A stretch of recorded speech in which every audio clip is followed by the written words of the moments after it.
26 বিধানসভায় উনি এখন অবধি আমাদের সব অঞ্চল সম্মেলন হয়ে গেছে। উনি টার্গেট বেঁধে দিয়েছেন 1.5 লাখ ভোটের আমাদের টার্গেট। আমার মনে হয় 1.5 লাখ আমরা ক্রস করে যাব।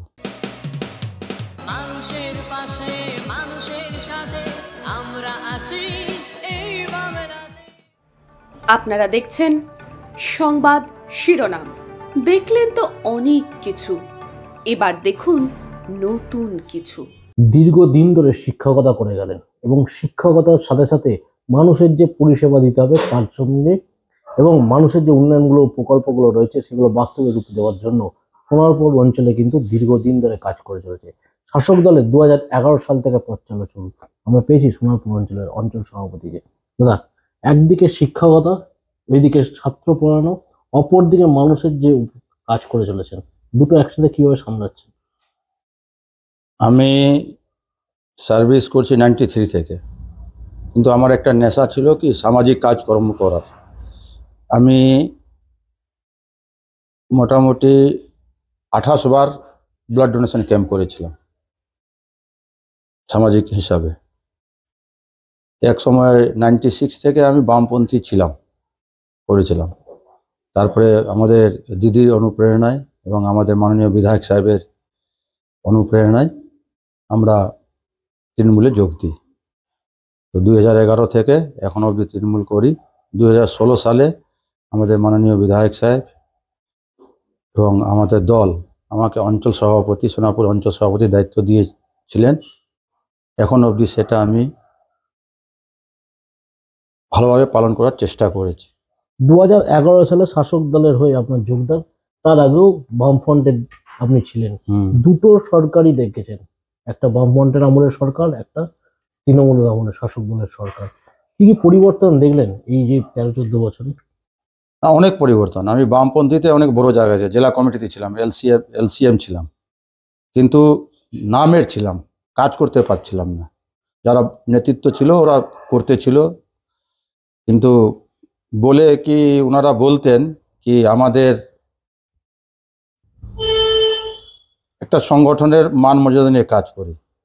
কিন্তু তারপরে আমি যখন ডানপন্থীতে তৃণমূল যোগ করলাম, আমি অঞ্চল সভাপতি প্রথম দায়িত্ব পেয়েছিলাম, তখন আমি দেখলাম একজন অঞ্চল সভাপতি হিসাবে অনেক বেশি কাজ আমি করতে পেরেছি মানুষের জন্য।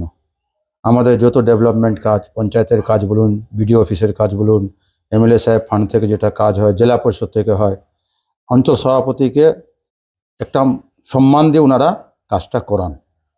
সেটা একটা আমি ডিফারেন্স বুঝতে পেরেছি। বিগত নির্বাচনগুলো যদি দেখি, একটা বিধানসভা গেল, বিধানসভাতে আপনাদের জয় জয়কার, পৌর নির্বাচন গেল, সেখানেও জয়, পঞ্চায়েত ভোটেও জয়, কিন্তু উত্তরবঙ্গের দিকে লোকসভা ভোটে ভালো ফলাফল হচ্ছে না। এখানে লোকসভা ভোটের ফলাফলটা খারাপ হওয়ার কারণ কি? নিজেদের মধ্যে কোনো বিশ্লেষণ করা হলো? আমাদের ধরেন লোকসভা ভোটে আগাগোড়া দার্জিলিং লোকসভার মধ্যে পড়ে। চোপড়া আমাদের যখন এমএলএ সাহেব 2016-তে 45,000 ভোটে জিতছিল, তারপরে লোকসভা মানে উনি 45,000 ভোটে জিতছিলেন। 21-এ উনি 65,000 ভোটে জিতলেন। এবার আমাদের উনি টার্গেট বেঁধে দিয়েছিলেন কি আমরা 1 লাখ লিড দিব। তো আমরা তার ধারের পাশে পৌঁছাতে পেরেছিলাম, 2-3 হাজার কম ছিল। তো যেটা আমি অনুভব করলাম, আমাদের এমএলএ সাহেব বা আমাদের চোপড়ার যে সংগঠনটা আছে না, অনেক মজবুত সংগঠন, গ্রাসরুটে কাজ করে। মানে আমাদের পঞ্চায়েত ভোটে যত খাটনি হয়নি, তার থেকে ডবল আমাদের পরিশ্রম করতে হয়েছে লোকসভা ভোটে। আমাদের বুথের কোথায় কোথায় প্রচারে যাচ্ছে, টোটাল ভিডিও আমাদের কাছ থেকে আমাদেরকে দিতে হতো। সেটা আমরা ব্লককে দিতাম, এমএলএ সাহেবকে দিতাম। আমরা পাবলিকের বাড়িতে যাচ্ছি কি যাচ্ছি না, কার কি অসুবিধা, আমাদের চোপড়া সংগঠন অনেক স্ট্রং।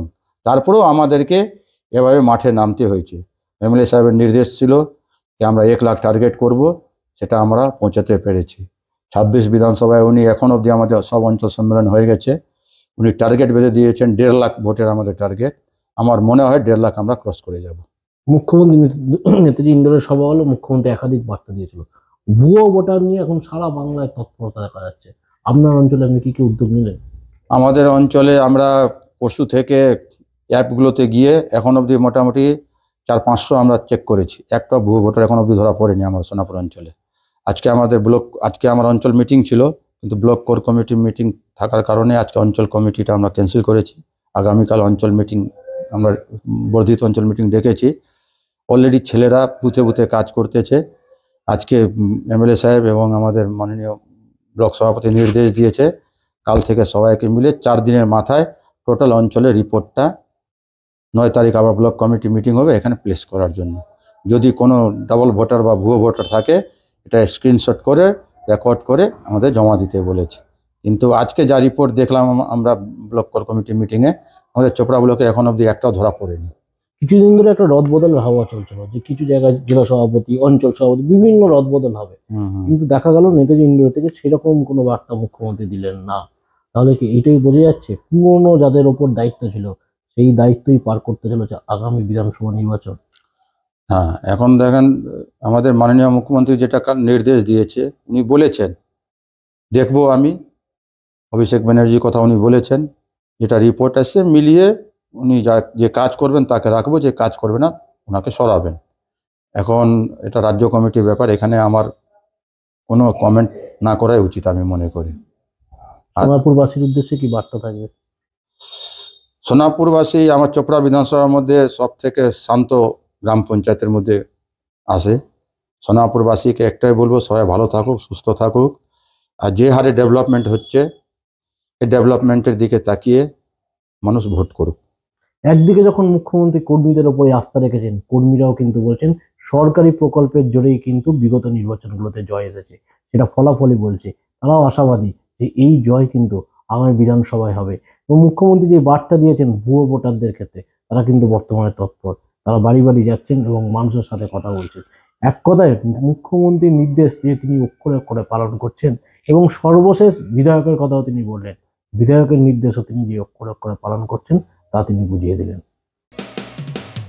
মানুষের পাশে, মানুষের সাথে আমরা আছি এই বাংলাতে। আপনারা দেখছেন সংবাদ শিরোনাম। দেখলেন তো অনেক কিছু, এবার দেখুন নতুন কিছু।